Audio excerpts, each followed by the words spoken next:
Kilili. Davet دەستپێکێ دە tu gelek xêr hat.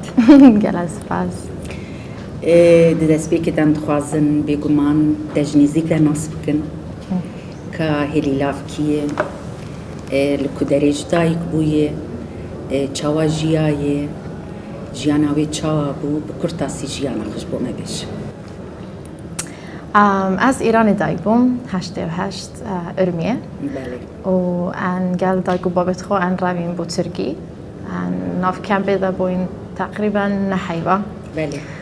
و پشتی و ان چوینا بو فنلندا و فنلندا از جیانا خو همو سویر مازن بوم حتی از بوم 18 سالی Belê can. Hûn çûn hûn reviyan çûn Îranê. Belê. Lê hûn bi xwe berwarîne ji mintiqa Badînan Belê. û dêwbavê te bawerim li dihokê jî mane. Dayka te bavê te li Îranê li Urmiyê hevdû naskirine ne wisa? Belê.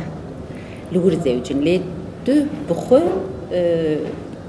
em kan wisa jî bibêjin madem dayka te bavê te xelkê dihokê ne û ji Badînan e tu jî Badîniyê û tu jî berwariyê em kan wisa bêjin. اندشی واسه Belê. Caruber hinek tê digîjin ku tu Kurda Îranê tu Kurda Urmiyê ne Waya. wisa ye. Tu ji Başûrê Kurdistanê ye û tu ji herêma Badînan. Tu li Fîlandya mezin bûyê. Te jiyanek çawa li Fîlandya birserî? Jiyana te li Fîlandya çawa bû? Wekê malbateke Kurd penaber li Fîlandya.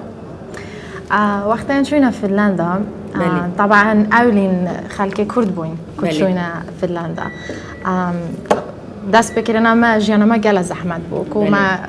ما ولادی خو هیلا ما فامیلیت خو همو هیلان بله. و ما جیانا گینی دست بکر ناو مجی هیلان برهند دامن کو وقت ما Welatê xwe Kurdistan بله bi cî hîştiye. بله هیلان. برهند داگم ناو دابم هیلان Baş e, tu li Fîlandya mezin bû, tu heta çi astî xwendina xwe te anî çi astî?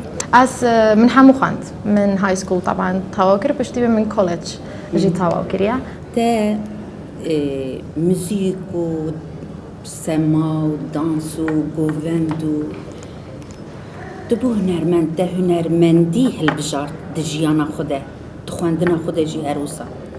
Di nava malbata te de, di nava binemalê de, di nava eşîra berwariya de ku nêzîkî we ne.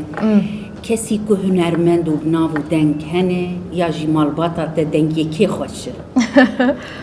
راستي بابو دايك من زوجة شريتين كدنجي كي خشتربو بس راستي از نناسم هكا ما هبجي بلكا بس بتر يعني بجيكايتي من بابا من أزبرم كلاسيك يد ميوزك ويرقص وبيانو يعني بابا من از بجيكايتي بالدا